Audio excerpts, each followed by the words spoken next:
Great. Thank you for putting that, Shane. Let me move this over here. All right, so let's just start this off a little bit. Let's do a little bit of recapping and also just start with a little bit of Q&A. So if you guys got any questions or concerns or anything that you want answered by us that you couldn't get answered during the week, and or maybe you reached out to someone and one of us wasn't able to get back to you in time, is there something that we can possibly help with right now? And we are here for you. Uh, let us know what that looks like. We had a lot of deals that was sent over. A lot of them were unfortunately not deals, but more so keep sending them away. We're gonna eventually get that great one. And again, guys, we're looking to partner with you guys. We're not just looking to, more so buy these properties and assign you out or anything like that. We want to make money with you. So essentially, if you guys got deals, you think it's gonna be a great opportunity, let us know. We want to work with you. We want to get the deal to the finish line, and we want you to acquire your goal as well. If you want to acquire 20 doors by the end of the year, let us know. We'll make that happen with you. But So, oh, go hang on ahead. now. How's that You're echo? good. Yeah, I think it's two of you on here. There you go. You gotta Shane, the way it works, you gotta unmute one of them. Problem is, I muted both of them, and then I tried to unmute both of them. That didn't work either. Wow, that's too funny. This one is off. Hey, there you are. So, Chris, talking about the deals, what are kind of some of the things that made them not deals?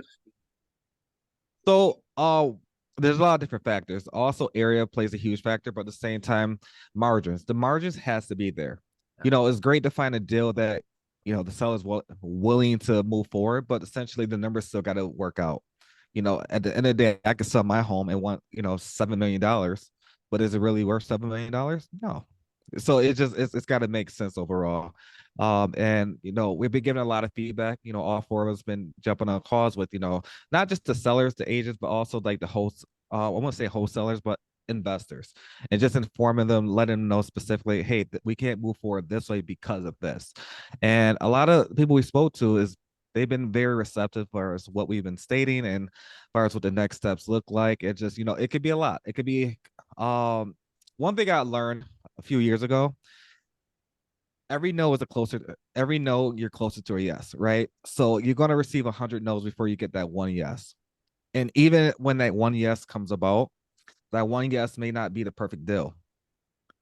And it just because initially, when people call, sometimes they're just looking for entertainment. You call and say, "Hey, Shane, would you like to sell your house?" He may say yes just to see what I may offer him. But is he in the market of selling his house? No, not at all.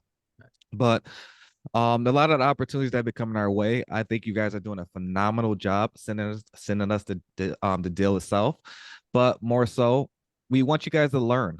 And not just learn, we want you guys to be part of it so you understand exactly why we need the numbers to be a specific way and how we can move forward together. So, Chris, would you say for a cash offer, is there a Okay. good general rule of thumb of what that should look like? What kind of ratio Absolutely. should you have? So on single family houses, more so, I would say this is kind of national. I wouldn't just say this, just New York, Alaska, Florida, Arizona. I think across the board, you want to be, 60 to 70 cents on the dollar. I mean, on the dollar. Sometimes, depending on the market, if it's really hot, you can like push it. But on a hypothetical, if you got a ARV of $100,000, you need to times that by 70%. Then what, from that number you need to minus the repairs, and from that specific number, how much do you really want to make? If you want to make $15,000, no problem, subtract that from the repairs, and then that's the offer you make the seller. And a lot of people get the obstacle comes about when they like to make the offer when the seller says, "Oh yes, I'm ready to sell," and then all of a sudden $100,000, they want to sell it at $100,000, but that's the ARV. And versus you probably should be around like maybe 45 to $50,000 depending on the specific area and how much renovation you really need.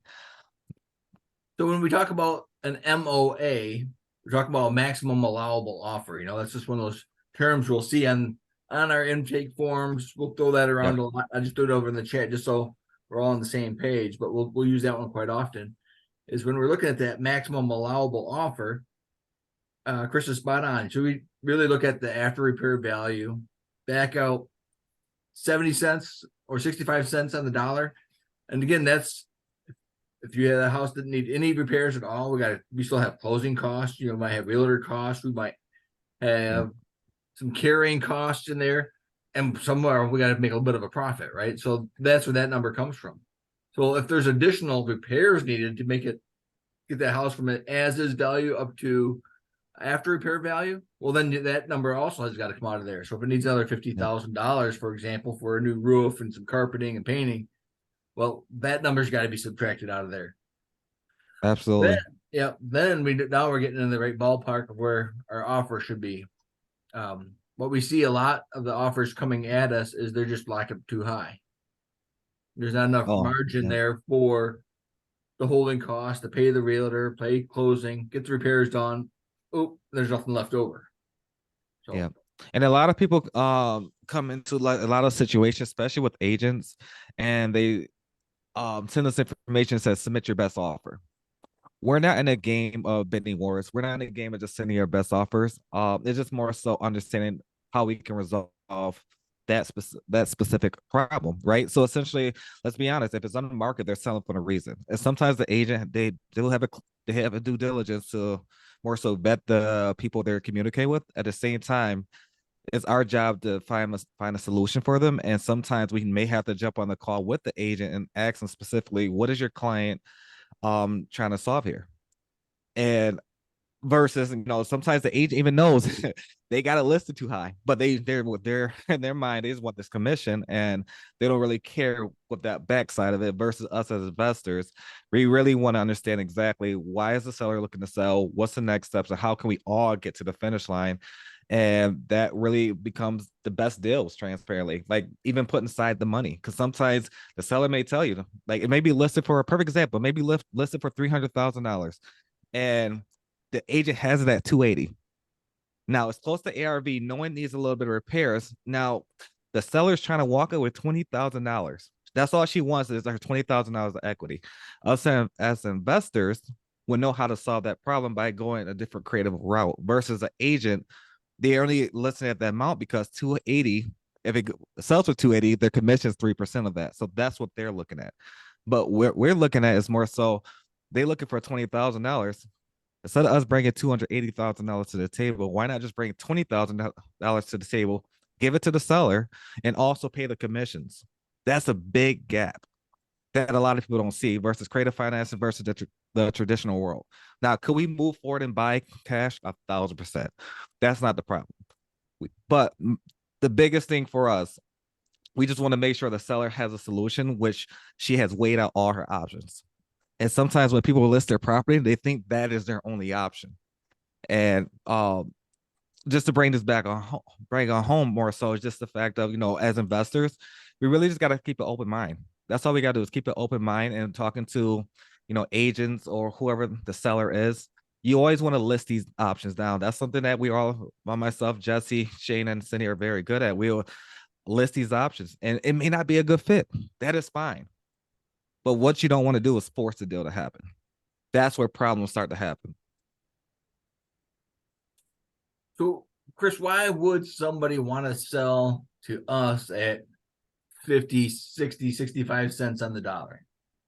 So I think more so is credibility, knowing that they know it's going to get done, knowing that specifically, we're not going to wholesale it out and say, hey, we got to find a buyer, or the buyer, I can't find a buyer, or I need to extend this, I need to do this. It's just all the fluff, right? And don't get me wrong, we all did it, especially being a newer investor.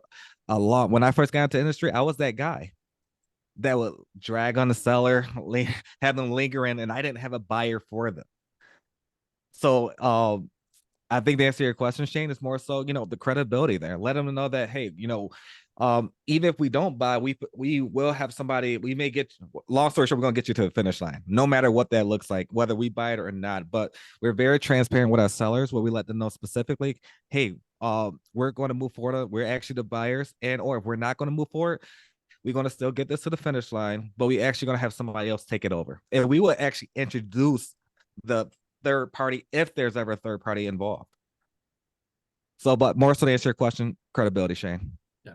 And again, the credibility really comes into, we're trying to solve a problem. If they could have sold it at full asking price on the open market, by all means, go do that.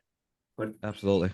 typically, when we get to our point where contact, there's a problem, right? The house hasn't sold at all, or hasn't sold in the time frame that's needed because they're moving, because there's a foreclosure coming, Yeah. whatever the reason is. Everybody's story is different.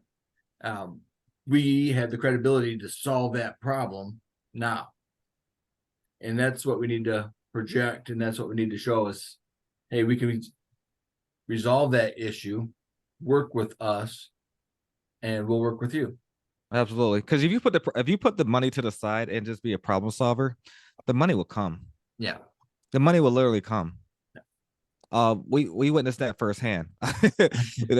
Even perfect example, when Jesse and I first went into official business together, the first 60 days, we wasn't thinking about the money. We really wasn't. We were solving problems. They realized we netted over $72,000 in literally 2 months. And imagine like just repeating that month after month after month, just solving problems, solving problems, solving problems. And then it's gonna get to a point where that's what we are here to do. We're not really thinking about the commission. There's a lot of people that reach out to all four of us, literally all four of us, and say, how much are we making on this deal? I nothing with you, because I don't want to work with you. If you have that mindset, I don't want to work with you. So it's just the fact that you'd be surprised how people reach out, like the first thought how much they're making versus this seller is going through a situation where they're going to lose their house and be literally homeless. And we don't want that. We should be trying to figure out how can we save this house from foreclosure? How can we get them to their next destination? And whatever that looks like down the list. And the fact of a lot of people don't have that mindset versus that's why one thing I really like about Shane, Cindy, and Jesse and our relationship and our dynamic is just more so specifically, we have that common alignment where the seller comes first. And how can we really get this to the finish line? Majority of the people that we're dealing with are in some sort of pain, and we want to solve that problem, that issue. Absolutely. Getting the house isn't really the goal. The goal is to fix an issue, right? Someone's hurting, they have a problem. Let's see if we can't help them. Absolutely. And in the meantime, we can make a living off of that as well, right? Right. So. Absolutely. Cindy, Jesse, you got anything to touch on that as far as just overall objective of just real estate, buying properties and understand what the seller agent is looking for?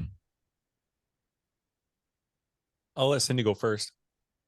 Well, I was gonna let you go first. Oh, well, I was actually going to pivot. I don't have anything else to add. I think you guys did. I think you guys did a great job of kind of articulating what it is that our role is, in this, and what it is we're trying to do and bring to the table and to lead with value. And not only as investors and problem solvers for sellers, but for you guys as well. That's why we're here. And I put a question in the chat. I don't know if you guys saw it. But maybe I'll pick somebody random here and see if we can kind of get a little intentional with this meeting here. But I put in there, I'll read it real quick. If you guys, who has a deal or a seller you're talking to right now, and you have questions on how to move forward, is there anybody in here right now currently working a deal where you're like, man, I'm not really sure what the next steps are. This is what me and the seller had. Don't know. Do I follow up? Do I not follow up? Should I follow up? Am I following up enough? Am I not following up enough? Do I have lead generation? Do I not have lead generation? I need to get leads. Don't know how to pitch creative. I would love to hear from you guys on specifically some of the things that you guys are trying to grow within your guys' business. Is it lead gen? Do you guys have lead gen coming in? If not, somebody come off mute. Let's talk about that. Do you guys have lead gen, but you don't know how to pitch creative? Then come off mute. Let's talk about that. Let's get intentional. I want to hear what it is that you guys are doing here, because the four of us can get up here and we can throw a whole bunch of different kind of scenarios. But I want to give you guys something today that you can go take action on that's going to set you up to be better tomorrow. That's what I want. Hi, this is Cindy Galloway. Hi, Cindy, what's going on? Not much, just trying to get out of my W-2 job. So I love it. Been there. So I've been, I called a number that was on a sign that we buy houses just to talk to them. to see what they're doing locally. And he actually works with other wholesalers and investors, and he sends out a list. And so I've been looking at the things he's been sending out, and a couple of them looked like they could be 70-cent deals. Most of them are 80-cent, but I think their ARVs are really high and they're asking for high numbers. I was going to call him and ask, like, what kind of room for negotiation, and how best to work with him. But I've noticed that a lot of his listings are showing up on auction.com. And I think that's a nation site. And so I went out and was looking for some in Washington State. And now I'm without looking up how do I get the phone numbers for the people? That's where my sticking point right now. That was my next thing. Like, I want to either go drive by and door knock, or I want to get them on the phone, but it looks like on auction.com, a lot of them are vacant. So I need to get someone to talk to. And I wasn't really focused on wholesaling. I've been focused on the training. I'm fairly new. I do have some experience. I've done a flip. I've had a rental, but I did it all the hard way. Now I need to figure out how to do this the easy way. So how can I get numbers so I can talk to people? I guess that's where I need to go now. Awesome. Easy money. So let me just ask a couple of clarifying questions real quick. And I want to commend you for calling those signs. I think that is such a great way and underused way of building relationships and finding leads, all those other kind of things, is by calling those signs. I love that. You know what? Let me even take it a step further real quick, because what I would venture a guess in is this individual probably doesn't know a whole lot about creative finance. Just spitballing here, just knowing, what creative finance is and the amount of people involved in real estate per ratio of people who are actually doing it versus want to do it or haven't even heard of it. So what I would do, Cindy, and I'm going to answer your question, but I just wanted to highlight this real quick because I love that you brought this up. I would call him back, and you always want to lead with value, right? When you're building relationships, you always want to lead with value. And I would say, hey, if you have any crap leads or any leads where people had like no equity, or maybe even people who had their property listed or their asking price was higher than the property was even worth, send those to me. I would love to work all of your dead leads. And if I can make anything happen, then, I will love to send you a referral fee, or, figure out some way for all of us to make money off of this. Okay. And then let them know that, you're partners and you do, you dabble a little bit in creative financing, and you have other strategies for helping these distressed sellers other than just giving them a wholesale offer. So I'd reach out to these signs and just say, hey, you know what? Love to build a relationship with you. Would love to lead with value. If you have any dead leads that you're having trouble converting, maybe they, like I said, have next to no equity in their property, or maybe they even wanted more than the property was even worth, or their asking price is just too high, send those my way and I will work those leads, and we can figure out a way to get you paid as well, and see if that's something that they would be receptive to, because those are going to be great creative financing leads to work. Okay. Number two, you're asking, I just want to be clear. You're asking just have you ever heard the term skip tracing? I have, and I just haven't done it. I actually just joined a 30-day wholesale challenge to go through the steps, because I know they cover that. And I think I looked ahead, I think tomorrow or the next day is skip tracing. So gotcha. Easy money. Okay, cool. Well, there's a couple different ways to do it. If you're wanting to do like onesie twosie type stuff, there's a great website. It's free. It's called truepeoplesearch.com. Okay. It'll give you like a couple different, people who are previous owners. And then sometimes with each individual, it might have a couple different phone numbers. So usually it's the first one. Usually it's the first two. Okay. If you can at least go there, that'll give you a place to start. But if you have batch leads or prop stream, it'll usually cost you maybe about anywhere between 10 to 14 cents, depending on the system you're using per one skip trace. But you can also use batch leads or prop stream. It's a great resource. It's a great tool for filtering leads who are in pre-foreclosure, who are divorced, who are vacant landlords, or not vacant landlords, tired landlords, people who the properties are vacant, they got tax liens on them, anything like that. You can really create your own kind of Okay. So, all right. I do have PropStream, but I'm sharing it with someone else, and I'm afraid to do anything now because I'm like, oh, that's going to charge, and I think it's going to charge the main person and not me. So right. Gotta figure that out. Okay. That is most helpful. I did sign up for White Pages so I could look up a couple last week. And then I was like, okay, well, I don't want to keep paying just White Pages, this 35 bucks a month to look up onesie twosies. So yeah. So if I wasn't on last week, but I saw a recording from the week before because I wasn't able to attend. But so if they start giving me their dead leads and then I don't know what to do with them, like, how do I reach out to you guys for help? What's the fastest way that I can get some help to look at those? Or the best way, maybe not the fastest way, the best way. Well, you can fill out the form, Cindy, or you have my number. So and my number is on the screen. Okay. Jesse just put his number in the side chat as well. Shane just put the deal submission form. Everyone has access to that. All four of us will get notifications right away, specifically when that comes in. But if it's like more so of emergency or anything like that, you have all our numbers. My number's on the screen. Jesse's in the side chat, and you already have Cindy's personal number as well. Okay, perfect. I dropped your number in the side chat too, Chris. Thank you. Thank you. So and Cindy, I just want to touch on that right before you go. Do you want a little secret and talk about auction.com and stuff? Call the trustee. They'll give you the phone number. I run a transaction coordinator company, and we talk to a lot of trustees across the nation, and they will literally just give you the number. Because at the end of the day, they want to get paid as well.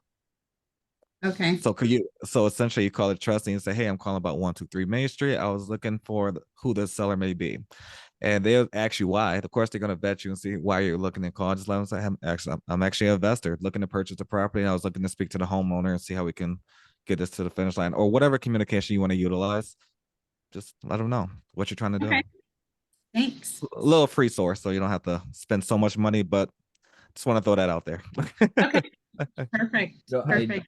I'm working on a fix and flip right now that I got off of auction.com. And what I did is I was just kind of watching the areas outside of major cities, because within the city limits, there's a lot of people watching those sites and bidding them up. And I was just kind of watching the edge and seeing where houses were going without bids, or they weren't hitting the minimums. And when they come back around, I just kind of put on the very minimum or a very low offer if there was no minimum, and pick up a house that way. That's the next thing that I'm doing. I'm actually going to go observe an auction because I was reading all the stuff on the website and it was a little overwhelming. So I want to go live in person and check it out before I do something. I will put that on my to-do list and see if I can't get us a show one night. We'll walk through an auction.com auction. Okay. That'd be awesome. It's not painful. You just got to remember it's an auction. So at the end of the auction, if you win, you have to pay for the house. Well, the one thing that I was reading on the auction.com, so like if you do the auction, if there's extra liens, there's certain ones that don't get cleared. So you're responsible for them. So I found the two places they said go to the title company or go to the county, and they'll give you the information. Probably have to pay a fee to find out how much more money you got to pay after the auction if you win it. County is always free. You shouldn't have to charge anything. Title company, I understand, but you should have to be charged for it. I didn't call the county yet. I was just going to go there and try and do it all in one shot, observe an auction, and then talk to the county people. Cool. Okay. Thanks. Amazing. Well, Cindy, real quick, what are you trying to do? I'd like to hear just real quick. What is it you're trying to do? Where are you at in your business? Like, what's the one thing? What's the roadblock? What's the hump that's getting you to that next level, to that next milestone? I think my biggest roadblock is time, because I'm burning the candle at both ends and sideways. And so I'm trying to free some of my time up so I can be more dedicated to this. Cause right now I feel like, okay, I spend a really good 3 hours and I have some momentum, and then I get derailed because of my W-2 job. My daughter's pregnant. She actually just texted me and said, I'm going into the hospital, but it's not urgent. Call me later. And then, the traveling and whatnot. But I get to retire from my W-2 July of next year. So there's a light at the end of the tunnel. So it's really just time blocking with a lot of things that I've got going on. Just got a mentor that's supposed to start training with me for my job, my W-2. So I'm hoping that I can start piling stuff on her so I can have less overtime. So I don't know if you guys have suggestions on time blocking better. I mean, maybe we could talk about that on another session when we meet out, but I project manage, so I feel like I know how to time block. It's just I have to choose between sleep sometimes and doing things. So You're talking to the right person, because Jesse, that's what he's been very big on, time blocking. Very big on. I remember watching a video from Steve Harvey a few years ago, and I forgot I don't remember everything that he said in there, but it was really impactful. And I remember him saying, he said, he was clapping his hands. You guys know Steve Harvey. He's like, rich people don't sleep 8 hours a week or 8 hours a night.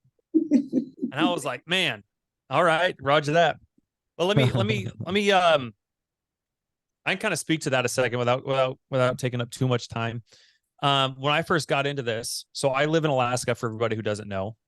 And so I'm 4 hours behind Eastern time.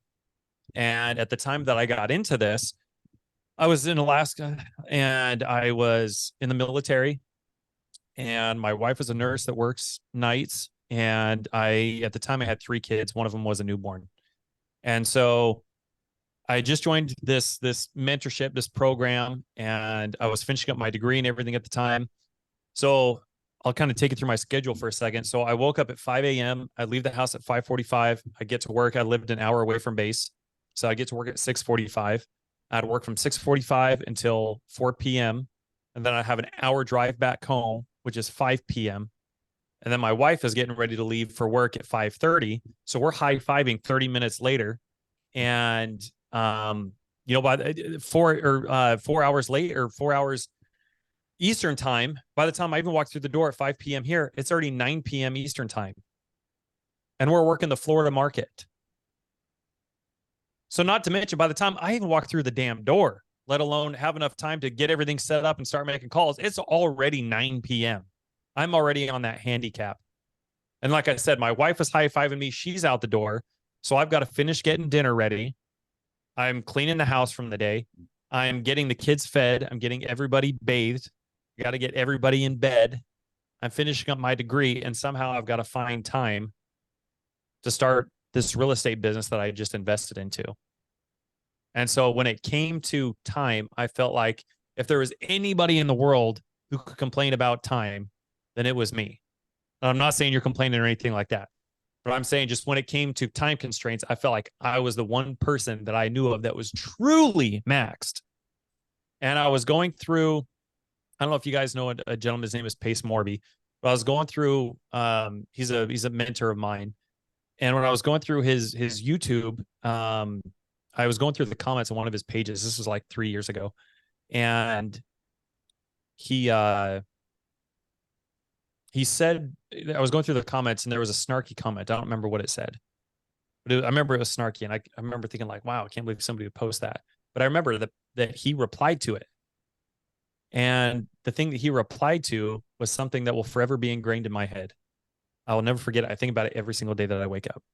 And the only thing that he responded to, he said, millionaires don't complain about time. And I was just sitting there doing nothing but complaining about time. And then I read that. He's like, millionaires don't complain about time. And I was like, okay, roger that. And so it put me in this mindset of, if we all had the same 24 hours, whether you're Shane, Cindy, Chris, Jesse, Grant Cardone, Warren Buffett, we've all got the same 24 hours. So how is it that there are people that are making millions of dollars in the same amount of time that it's taken me trying to figure out how I'm going to juggle my kids, do a real estate business, finish my degree, like all these things.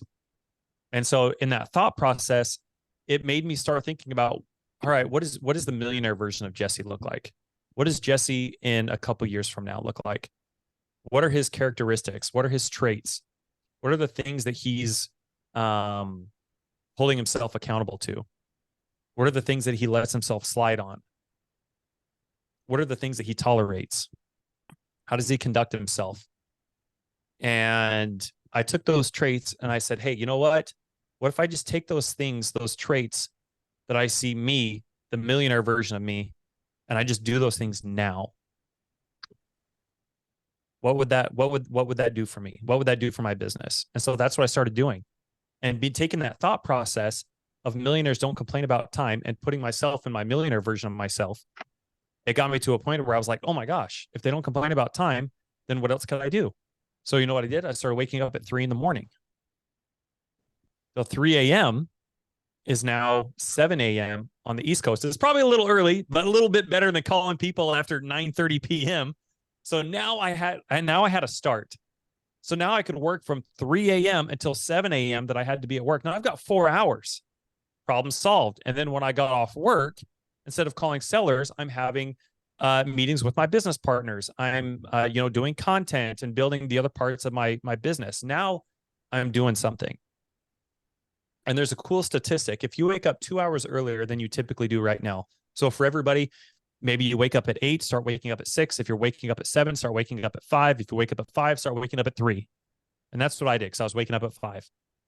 So if you wake up 2 hours earlier than you typically would, then guess what? You can do the math on this. Over the course of a year, those 2 hours equivalates to an extra month. Now, how bad do you want it? When you guys look at the goals and things that you're wanting to accomplish, leave your W-2, make X amount of money, retire your parents, whatever. What could you do with a 13-month year? The rest of your competition and everybody else is operating off of 12 months. And here you are, you've got 12 or 13 months in a year now.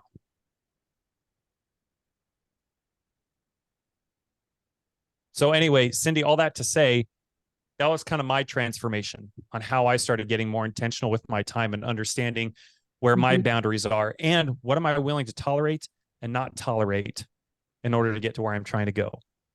And just like Steve Harvey said, sometimes that means that you're going to be tired as hell.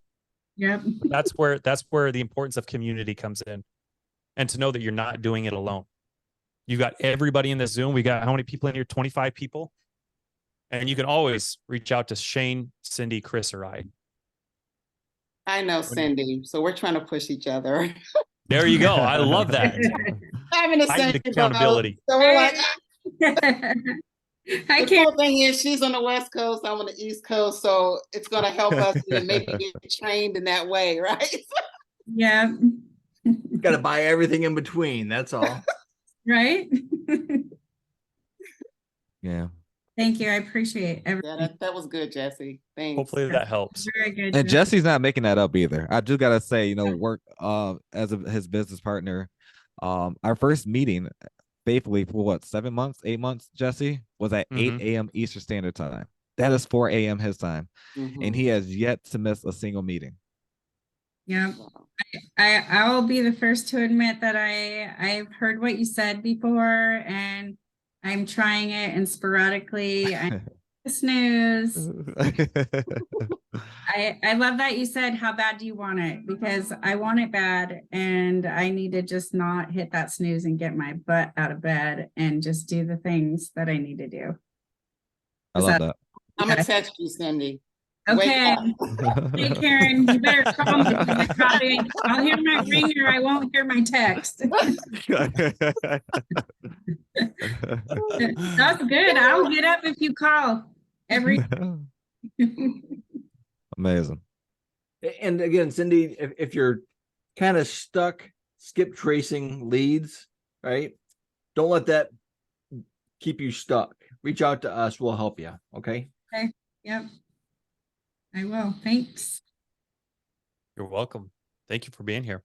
And that goes for everybody. At no point in your guys' day should anybody in here ever feel like, man, I don't know what the next step is. I don't know what the answer is. I don't know. That's what we're here for. That's why we do these every single week. And you don't need to wait every single week in order to get a question answered or get some clarity on something. So, Cindy, thank you for being the first to volunteer and to come off mute and to share that. Appreciate you. That's where growth happens, guys. Absolutely. Yeah, thank you. Thank you for the opportunity. I'm working on being brave and talking to people.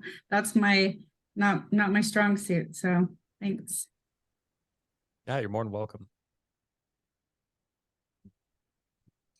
Where is everybody kind of at in the lead generation? Do you have leads that you're trying to hunt down, you're trying to process? Where are you at? Do you have deals you're trying to figure out that you're stuck on? Or are you just at a point where you don't know how to get a good source of leads?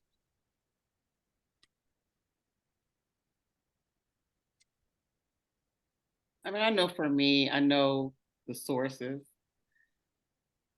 I have to get out of that. Okay, it's time to stop collecting all the different ones that I'm hearing about, all the different resources that does different things, and just make a decision and start doing it. Just creating lists and just start doing that. That's my big hang up. I have a problem with, I'm an information junkie. And love information, love saving information. I take my notes. I'm like, okay, future reference this is great. So I can just have a list of things to just kind of pick from. And and then it's just like, okay, make a decision and just work it, So that's where I am right now. Let's make a Training. decision right here, right now, Karen. So by the time you get off this Zoom, you already know when you're waking up tomorrow morning what it is you're going to be doing, what that's going to entail, how many people you're going to talk to. Yeah. We already know she's gonna call Cindy Galloway rep. That's on her list. Yes, definitely that. But I mean, Cindy, I think you're gonna get about nice 10 phone calls tomorrow morning. It's nice to have someone to talk to, like you guys were talking about last week, as far as partnering and JVing and things like that. I mean, it's nice to have someone where you can bounce things off of or share, maybe the cost of things, so, I know Cindy and I have had a few discussions about a couple tools that, we can kind of work on and just to kind of get us moving. So, I have to start doing. I know for me, my main focus needs to be on finding the property that I'm going to live in, because I'm in a transitional phase right now, post-divorce. So while I was going through the divorce, after moving out of the marital property, I rented. So I'm renting for a couple of years, right? I gave myself 2 years to rent as I went through that whole process. And so house is sold now. All that's done this past April. So now I really want to focus on, I guess it's called the house hacking strategy for the tax benefits and things like that. So I want to learn about that. I want to do that because I want to find wherever I'm going to live, which right now I have the whole world to pick from. So I'm happy about that. But for someone like me, that's a struggle too, because I need to make a decision on where I want to try to live, so it's a lot going on. Where are you based out of again? I'm in Virginia, Northern Virginia. Mm-hmm. Interesting. Yeah. Is that near Hampton? I love Virginia. I love Virginia, but it's a different phase of my life now. I wanna go somewhere else. Got it. Yeah. Got it. And where is that? Somewhere else. Trying to figure that out. I need to travel and visit places and Don't understand. That's who can come visit me, because none of you will. Karen's gonna come hang out in Alaska. Gonna go dog sledding and do all the things. Well, see, that's one criteria I have. I don't want to go further north. Nope. Go figure. Go figure. That was my one stipulation. Winters we have here, I'm like, oh my God, so And I was born in Ohio, so when we moved from there, I mean, that was a step in the right direction when I was a kid. But I don't like cold weather, so I do know that. So sorry, Jesse. Sorry. That's Karen. That's a sorry, not sorry. I love it. We'll let it slide. We'll let it slide. Somebody will come visit me at some point. Santa Claus is the only one that makes it up here. But I still need basis. to, do the same process, right? For that, it's the same thing. Finding a property, having those discussions, the deal. And so yeah. Yeah. I think a lot of people get hung up on thinking that they either need to go through Zillow or they need to go to a list, and then they spend a lot of time just like analyzing one property before they can make an offer or something on it. But what I think a lot of people underestimate is this thing is volume. It's got to be volume. And so when you're building your business, you shouldn't be building your business with the intent of, all right, how do I build this where I get to $5,000 a month or $2,000 a month or $20,000 a month? You should be building this with the intent of, all right, even though I'm either maybe you guys are in the beginning, or maybe you guys have been doing this for a while. I don't know where everybody's like level is, but either way, regardless if you're brand new or not, you should be shooting. If you're brand new, you should be like going into this, all right, how do I turn this into a 6-figure a month business? That's the level that you should be going into it at, not asking yourself, all right, my goal this year is to make $20,000 a month regularly, or $10,000 a month regularly, or $50,000 a month regularly. You should be building it from the perspective of, how do I make this $100,000 a month, not $100,000 a year? And it's interesting how things will start to manifest. You'll start to solve those caliber of problems, and everybody has the ability to do it. Here's a great exercise that I love to do. If for everybody who's got their camera on, even if you don't have your camera on, take a couple seconds, take 5 seconds, and just look around your room real quick. And I want you to count the items in your room that are yellow. 1, 2, 3, 4, 5. Okay, stop. How many items did you guys count that were yellow? Cindy said 3, 7. Shane 0, 1. Okay. 10. How many items in your house were magenta? Everybody's like, well, I don't know. I was looking for yellow, Jesse. Right. Plain shirt. Does that mean that there weren't any magenta items in your house? No, absolutely not. You just didn't see them because you were looking at things from a different lens, right? You were looking for something specific. It doesn't mean it wasn't in front of you, but you just didn't recognize it. Same with buying a car. You guys ever went and purchased a car just without knowing anything about it? That just happened to me.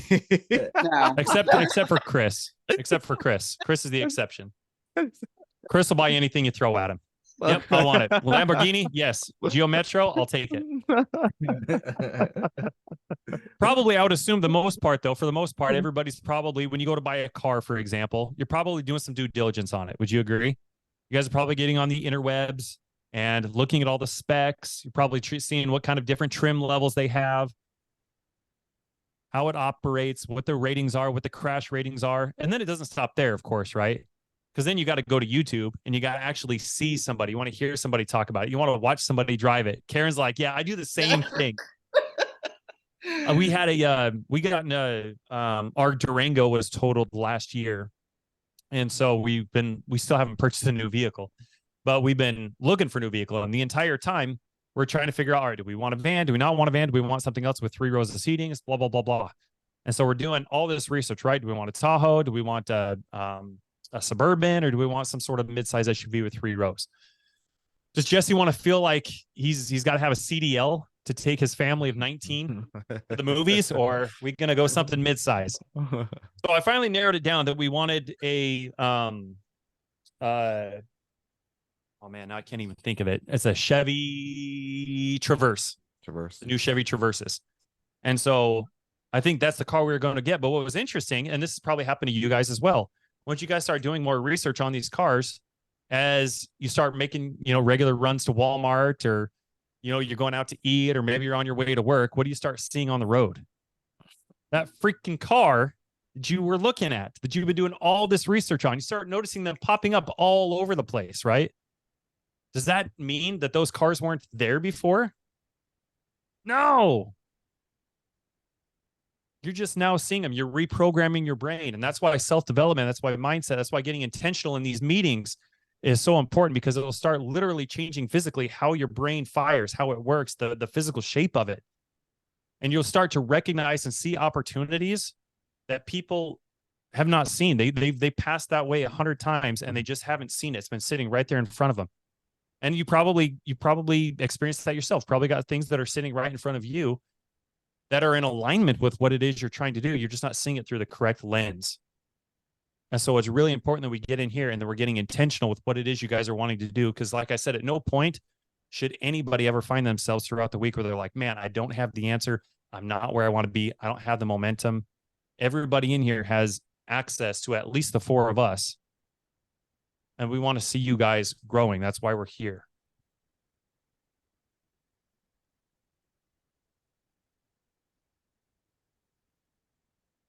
Oh, I saw Ann come off mute. It looked like she was going to say something. Okay. I have a question. Yeah. I feel Karen's pain there. I feel like I have so many options, so many leads coming at me from a lot of different places. What do y'all use to evaluate your leads? Like, I want to go through all those leads in a day and just do a quick, yeah, this looks like it might be a deal, and then dig deeper into it later. But how do you guys process that way? So I'm going to let these guys answer, but I want to preface with something real quick. If you have leads coming in, your first instinct should not be, let me look at these. Well, before I even give me some clarity real quick, Jennifer. Okay. What do you mean when you have leads coming in? Besides the fact that I've got 100 wholesalers sending me things, which that's way overwhelming. And I've got other partners in other states that are sending me lists that they'd like me to look through. I went to Texas this past weekend and went out with a realtor, and we've looked at, 25 different properties that were, over 90 days on the market, and motivated seller situations, etc. So there's just so much between that. I've got several people sending me lists of things to look at. I've talked to other people. I talked to Cindy the other day, trying to look for things in Arizona. I have access to the MLS because I'm a real estate agent. I'm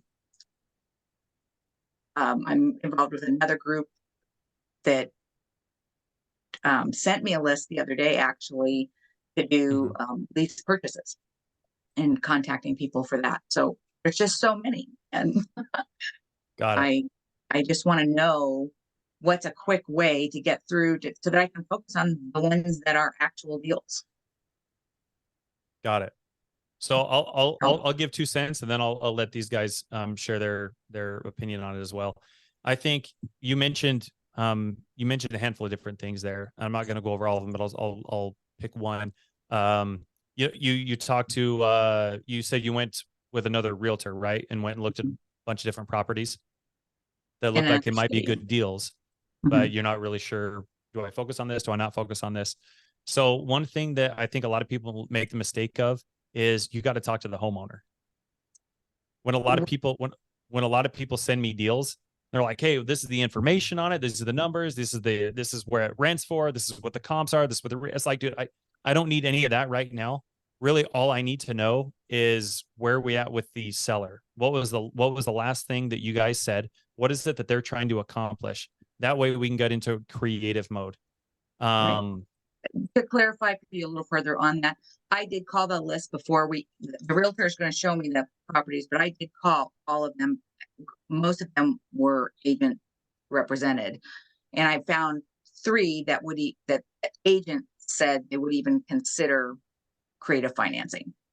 Gotcha. So I have talked to 3 agents that seem pretty positive that their clients would at least consider offers.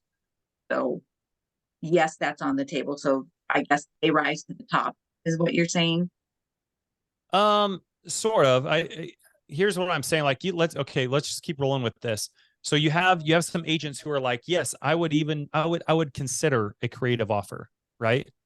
So even then, at no point should we just go throwing offers out nimbly wimbly. We need to get the seller on the phone, because you don't know what problem it is that they need solved. Okay, good point. And so that's how a lot of, when it comes to creative finance, there's a lot of people, I'm not saying this is you, but this is a very exaggerated example, but it's also realistic because it's happened to Chris and I a lot, where people are like, hey, Jesse and Chris, I want to buy this property in Anchorage, Alaska, and I want to buy it for $5,000, and I want to buy it subject to, how do I convince the seller to do this?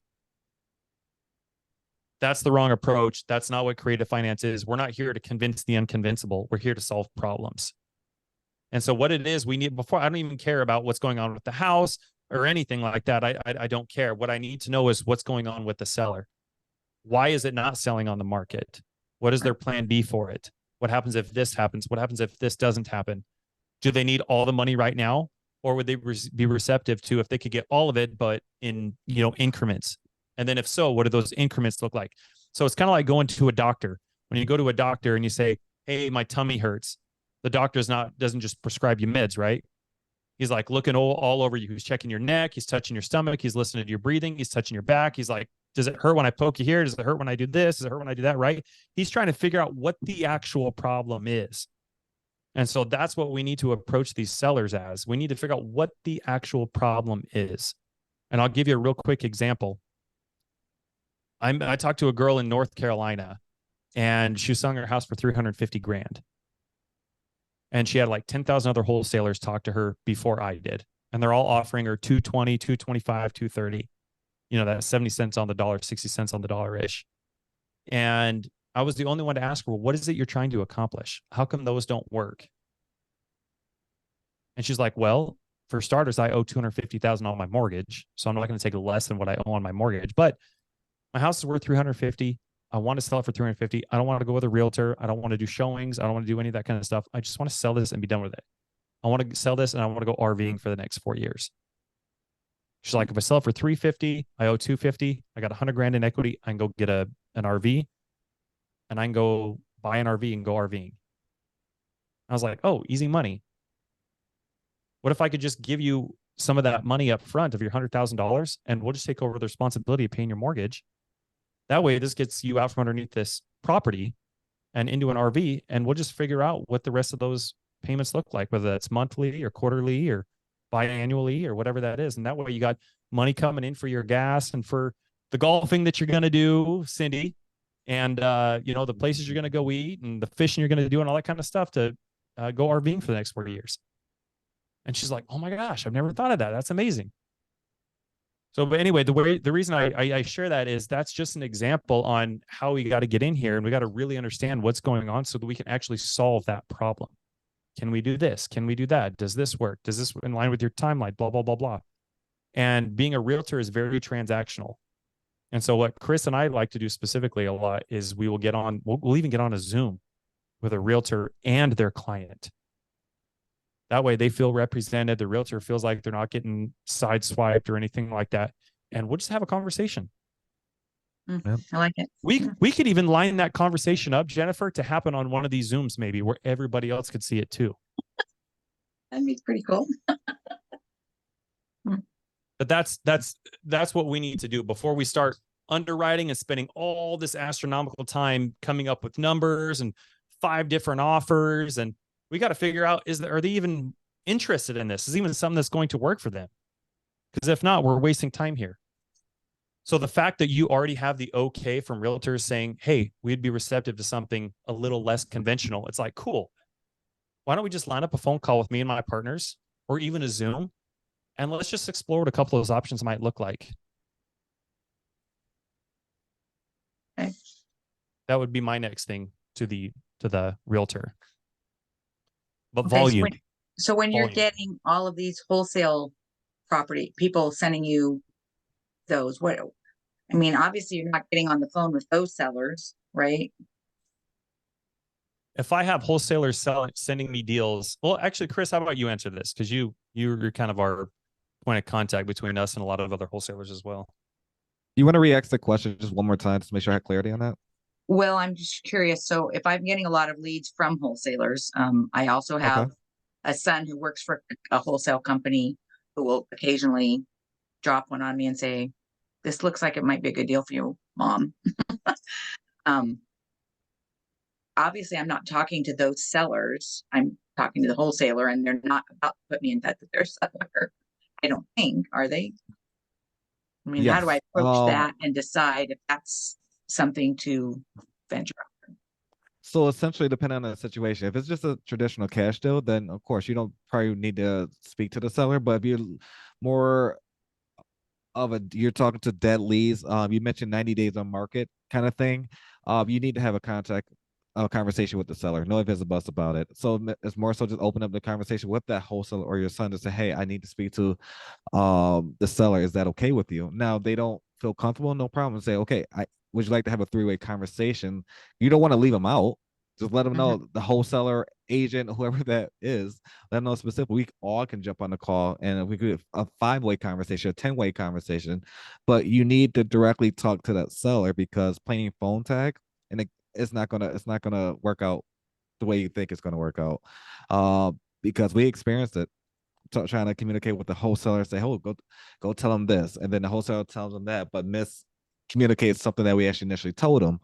But I think you're in a good situation where Jennifer, you got these opportunities coming your way, but I think you need to be the point of contact talking to those sellers directly, and they can literally streamline the process versus the back and forth. Now, if that wholesaler really wants to get the deal done, they will thoroughly make. If it was me, I would say, "Go ahead, Jennifer. Here's the seller's contact information. Please keep me updated as whatever that looks like. But of course, put a JV agreement in place to make sure you're not going around me. But to answer your question, you want to have a conversation with the seller and just build a rapport with those wholesalers. A lot of wholesalers that send all of us deals, they trust us. They know we're not going to try to snake the deal because ultimately we want to see everyone around us be successful, and you gotta reassure them that they're going to get paid. Like we talked to a lot of agents, we talked to a lot of wholesalers, let them know specifically, hey, if you want to be on a call, you want to be a fly on the wall, you want to be on an email chain, whatever that looks like to make you feel comfortable, let us know and we can make it happen before we hop on the phone with the seller because it's only going to delay the situation. And 9 times out of 10, that wholesaler will definitely want to give you that information. We have yet to, from a wholesaler or agent said no. So they don't feel threatened, yeah, because you're keeping them in Yeah. the loop and making them a part of the deal. But it's Yeah, important absolutely. to talk to that seller. Got it. That's It's actually been I remember Jonathan was a perfect example. Jesse and I was on a call. We were in one of our meetings and literally specifically he was nervous because he never did a deal before and he was still green, but he was always told by other people never give the buyer their contact information, all that good stuff. So Jesse and I said, well, you call them. Don't tell us anything. You call them. You call them and just merge them in and don't right. give us none of the information. And then after that phone call, Jonathan gave us every contact information on the man, the seller. So Yeah, no, that's great. so it's other ways around it. But no, I think you're in a good place. I think you're in a really good place, Jennifer. All right. Well, thank you. I Yeah, appreciate it. absolutely. Absolutely. And I had real estate investor mentor many years ago when I first got into real estate investing. One of the things that she taught me was if you're going to go through the trouble to underwrite a house or to bother the realtor enough to go look through the house and walk through all the rooms and spend hours, every house is a bargain at the right price. If you're going to go through all that time to underwrite it, don't just come back and say, no, it doesn't fit me. Figure out what it is. Yep. If just say, and Cindy and I just did this for an RV mobile home park. The realtor called and said, hey, I need an offer on this. And we're like, you only want cash. It's not in our area. It needs a lot of work. We'll give you an offer, but you're not going to like it. He said, I need an offer. Okay. Here's how it works for us. And here's what it's going to look like. And we presented that offer. We were going to spend all the time underwriting it, present an offer. If you don't present it, the answer is still going to be no. At least, if you present it, you might have an option to say yes. And at least then all your work isn't for naught. That makes great sense. Every house we looked at, I said to the realtor, I said, well, this is a great house if we can get it for the right price. Mm. Right. So, And then I worked with a couple realtors, and I trying to explain to them what I'm looking for. Right, I was looking for fix and flip homes that need a lot of love, need some repair, and they kept sending me homes that don't need any work at all. They just came on the MLS, right? And I said, okay, you just sent me a house that's listed for $240 yesterday. For me to buy that house as an investment, it was 160, 165. And she's like, oh, I can't present that offer. Why did you send that house to me? Because, and we kind of walk back through that process again of what I'm looking for and what kind of criteria it has to fit into. So now they're pre-screening some of those deals that they're sending to me. So they're not sending me just everything, because they got to the point where they knew that if they're going to send me a house, they're going to get an offer back. May not be what they're looking for. So they kind of had to pre-correct their houses that they were sending me in order to get the right fit my criteria, so I can get an offer back to them that fit their criteria, if that makes sense. Yeah. But don't be afraid to talk to realtors. I think somebody had that comment earlier. Realtors are, out of all the groups to talk to, they're the easiest. They're used to talking to people all day long. If they pick up the phone. If they pick up the phone, yeah. through that. A lot of conversations I have with realtors isn't even over the phone. Some of it's by email and text. Yeah. But because they're used to that kind of business relationship. Obviously, they help build that rapport, pick up the phone, call. There was a realtor I was working with in Dallas, and he was sending out, and he was working with a lot of investors. So he was sending out, these pocket listings. And the first thing I did is I picked the phone up and called him. And he says, wow, how few people actually pick up the phone and actually have a conversation these days. That kind of hit me as well. Is if you want to get to the top of the list, right, build that little bit of rapport, pick up the phone, talk to them, and build that conversation, not just with, oh, tell me about this house and let's work on a deal. Build that whole rapport first.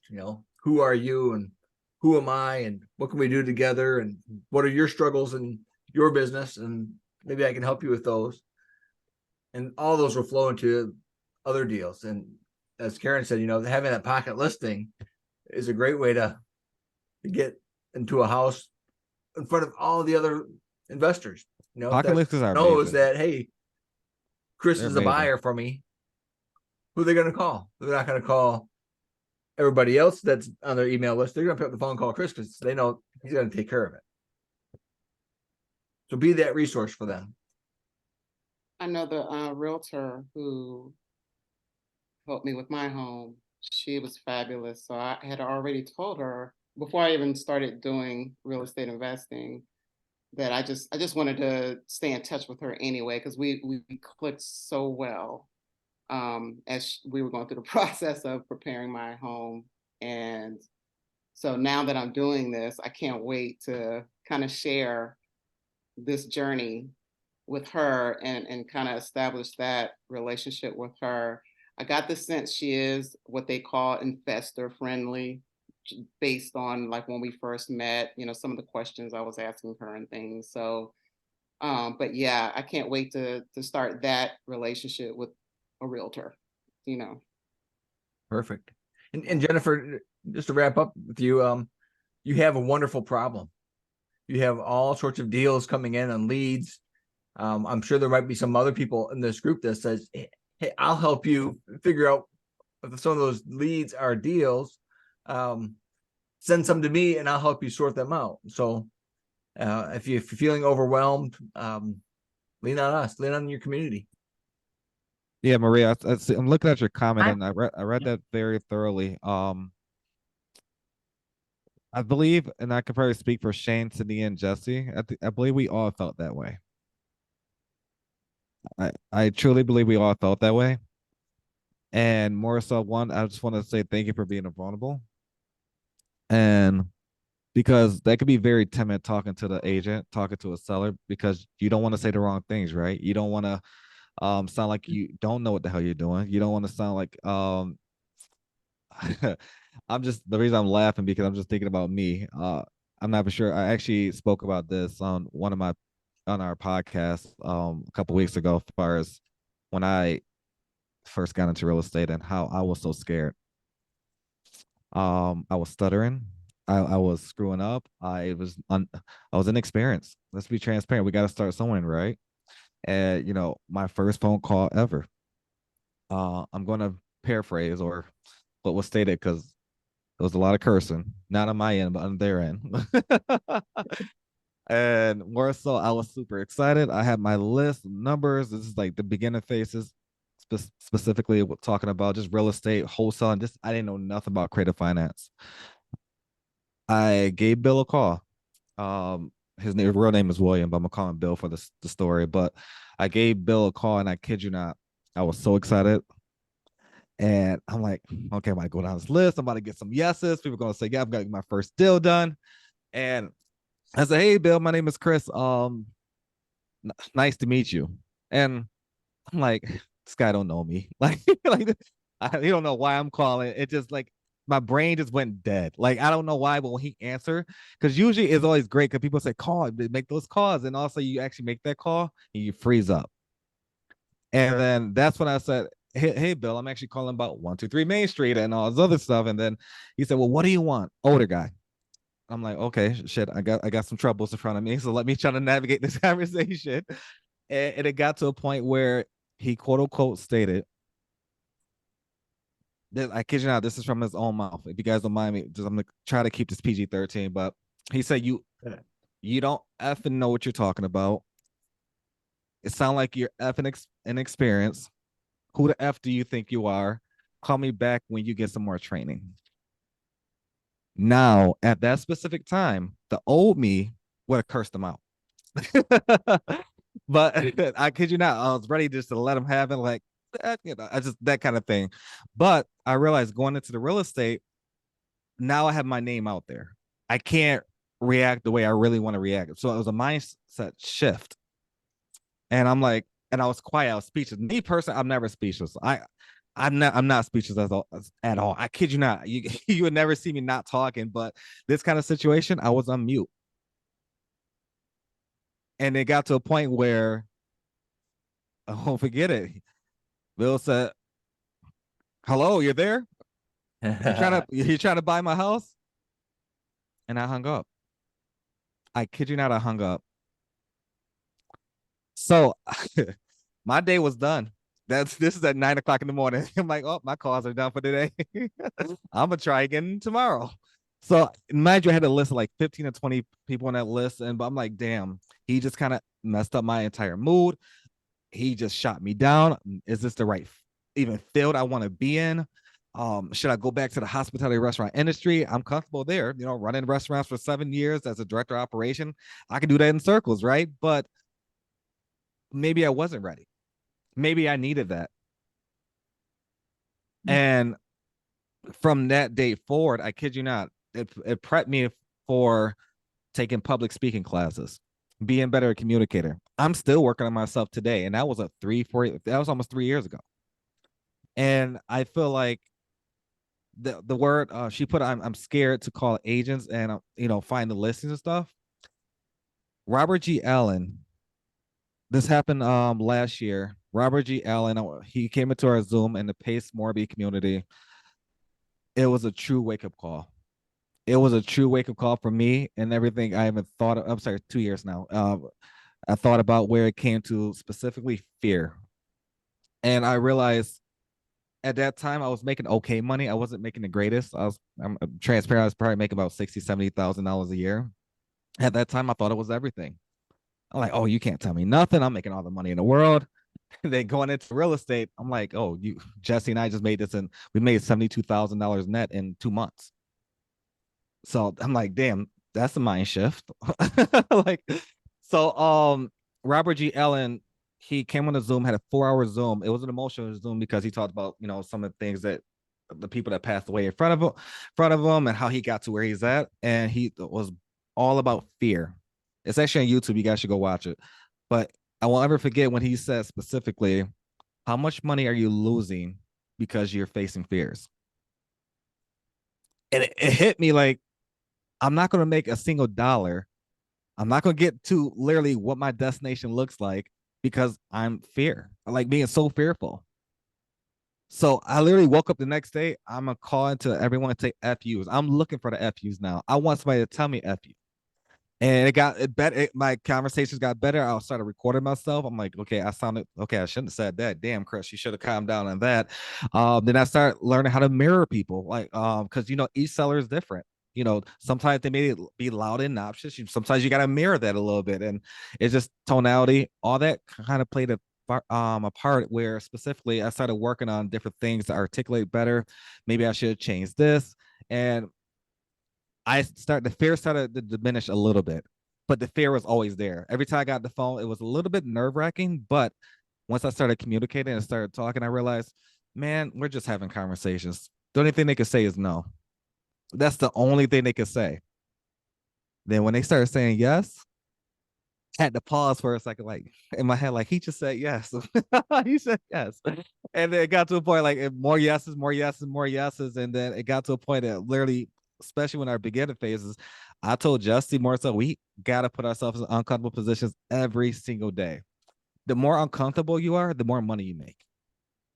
And it got to a point like we would panic when if we got less than 6 properties in escrow, I panic. Like, oh, we need to find more leads. What's going on? Because those 6 could easily become down to 2. Deals fall through, right? You just never know what's going to happen. So 5, 6 was more so like the comfort zone, and that was at that time was too comfortable. So more this is going back on fear. Just don't let fear hold you back from your potential. And please, if you ever want to talk about fear and just being nervous and stuff, just reach out because I know I went through that. I got chewed out. And by the way, Bill is actually one of my private money lenders. He's actually in Rochester, New York, 20 minutes away from me after that whole conversation because I actually reached back out to him and we actually met up at Starbucks, had an amazing conversation. And he's definitely an older gentleman. I'm going to say about 70, 75. And fine, that's totally fine, but he's extremely savvy. He actually taught me the ropes a little bit in regards to the market I am in upstate. Cindy's looking at me like, you better not say upstate, Western New York, Rochester specifically. And it's amazing how literally transparently he has about $380,000 to lend that's just sitting in his account right now just for private money that I can utilize anytime I want. Because I circled back because I was a little bit more knowledgeable. Now I could have easily lied to him and said anything, but I was very transparent. I was not knowledgeable. I was inexperienced. How can you help me be a better communicator? How can I actually talk to the next seller? Or how, like, it's a lot of people would take that and actually went back to their W-2. But me, I was all in. I wasn't going back to W-2. I didn't got time to be up yelling at people on a weekly basis and all that stuff. I wanted to be an entrepreneur, and that's what brings us to our conversation today. But I know I kind of went on a tangent there, but Maria, that definitely stuck out to me, and I want to let you know that you're not alone. You're definitely not alone. We're always going to face fears, and those fears and nerves are good things. When I get those, that means I'm in the right place. Because if I'm too comfortable, I'm going to stay here. Like, guys, I'm not for sure how much. I'm pretty sure everyone got different financial situations going on, but more so specifically, just saying a hypothetical, someone's making $40,000 a year at a W-2. Great. If you like that, do it. You're comfortable. That's fine. That's totally fine. But you got to get uncomfortable if you want to surpass that $40,000 a year to make $40,000 a month. That's the only way it's going to happen. You got to get uncomfortable. And I was too comfortable. Let's be transparent. I was very, very comfortable at the job. I knew what I had to do. I was running 7 locations at one time as a director of operations. I knew it like the back of my back of my hand. I hosted weekly meetings. I hosted, I won't say meetups, but we call it conventions for the restaurant. It was amazing. But going into real estate was a totally different realm. Is it realm? There we go, realm. And I had to get used to like the different nuances of the terminology, the different the ins and outs, the nuances. And it just got to the point where, if you really want to leave your W-2, let's make it happen. Let's stop talking about it. Let's just actually do it and just make it happen. Just reach out to any one of us. I really don't want no one to be like fearful at all. EFUA. I don't want to mispronounce that. I would say it's EFU. EFU. I'm in It's all. Afua. Got it. I'm literally about 2.5 hours away from you. We can always meet up. That's just I just literally did a 27-hour drive, so 2 hours is nothing to me. Yes, please. I'm always love. I just want to see people be successful. That is it, and not just myself. Jesse, Shane, and Cindy want to see the same thing, and I genuinely mean that, and I really want you guys to understand. Feel free to reach out. I know we kind of over our 23 minutes or so, but I just want to nail on that because Maria, like you're not alone. You're not alone. And if you feel like you need a battle buddy, there's people on here, right here. They could be a battle buddy. Look at Karen. I'm pretty sure Karen and Cindy's gonna link up or call each other, make sure they're up and all that good stuff. Like if you need a battle buddy, that is totally fine. Hell, Jesse, Cindy, and Shane, they're my battle buddies. Sometimes I can't catch Cindy when she's on the damn golf course, but yeah, when she's available, she's there. So is it fair to say that Cindy doesn't answer your calls? No, Cindy actually Cindy actually does always answer my calls. I do. That I is say I'm true. on the She golf does. course. I She can't does. talk. Yeah. I'm on the 7th hole and I'm like, I'll call you back, Cindy. Yeah. I do say that. At least I pick up the phone. She does. do. I do have to say she does. But I do have to work on that on my end. I'm sorry, Cindy. Damn, I just said it out loud. Damn. I really do.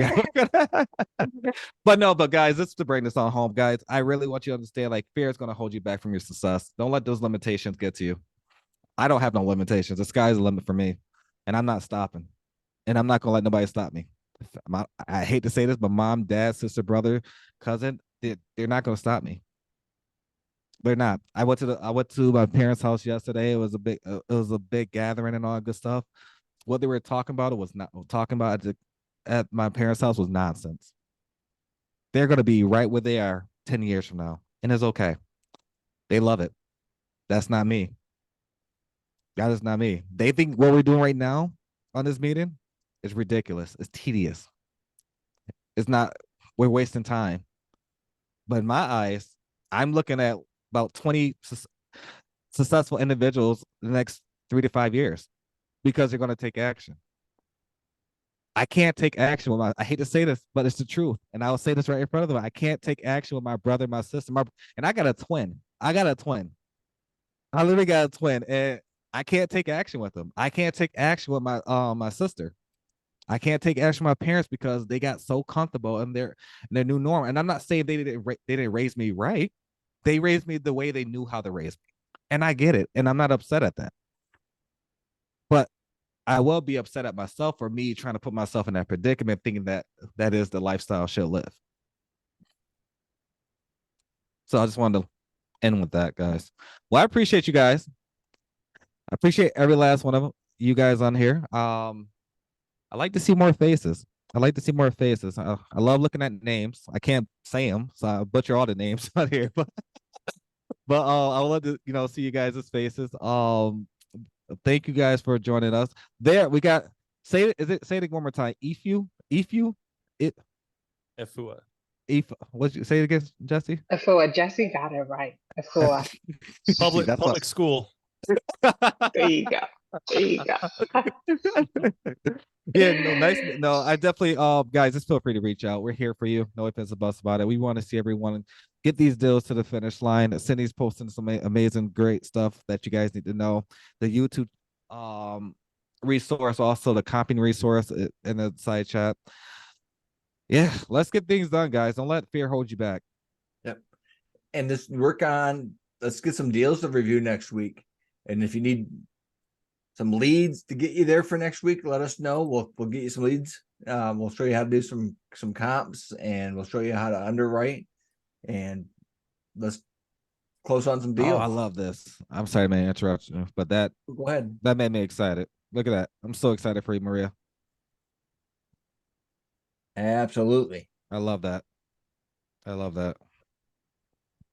No more fear. Hey, Go in those conversations just messing up. Just mess up intentionally and let us recover it. Everybody's first call is going to go rough, right? Everybody's first Zoom is going to be rough. Everybody's first coaching is going to be rough. But you don't get to 100th call. You don't get to that 100th meeting. You don't get to that 100th offer until you get to that first one, right? So don't be afraid. Yep, we're all gonna have a rough time that first time. Just get through it. You know, Chris got through his. Look, he survived it and actually created a great contact. So Yeah, it's pretty neat. You guys like you're gonna face so many obstacles, challenges. It's amazing, and I literally live by like 5 different things on a day. Like I guess you could say 5 tasks on a daily basis. Like I kid you not. Like I literally have my solid foundations. I keep my mindset correct. Um, all you doing is doing calls. You're sending offers and you're closing them, and literally you have that on a cycle. That's it. So it's pretty neat. It's literally I go by 5 things on a daily basis, and that was actually a course I took as far as with Alex Martinez. But literally the solid foundations, mindset, and just always making phone calls, and just it's in rotation, man. Rotation, and it's gonna get you're gonna look back at this like 6 months to a year, like oh damn, I was overthinking this. I was definitely overthinking because I know I was. Yeah, I remember, and I don't want to go off topic here, but I remember when I was a rookie recruiter, we literally, I mean, this is how long ago, we didn't even have computers. We did it off the post-its numbers, and I just had to pick up the phone, and just start dialing. And I got comfortable at it. So all you have to do is keep picking up the phone and keep making those calls. Yep. If you guys are actually getting value, please tell your friends, post in our group, post in whatever other groups that you're in. I know you guys are in a bunch of other Facebook groups, but if you wouldn't mind sharing all the value you're getting out of, this time that we're spending with you, we would so appreciate it. You're not alone, guys. You're not alone. I appreciate again, it. we appreciate everybody for tonight. Again, it's been awesome. It's been amazing. It's good to see everybody. Someday, Jesse, we're gonna have to do all this as a group call from Alaska. That's all there is to it. RV park. Jay's the At only RV one that's park, been if we can do listening it. to me the last 90 I'm minutes. just saying, no, I'm just gonna throw this out there. Those flights are not cheap. You gotta take 3 airplanes and then 2 dog sleds. It's not worth it. No, Yeah. but That's no, all right, that'd be Jesse, pretty I'll neat though. It would be neat, That's especially from our amazing. own RV park, right? Yeah. We'll figure that deal out. Amazing. All right, my friends, you all have a great evening. And I see I'm getting some DMs now. So I'm going to answer you all, and we will all be in touch with you. Thank you very much. Good to see Absolutely. y'all. Yeah. Appreciate you guys. You guys. Thank you. Bye. Love you. Yeah, have a good one. Thank you.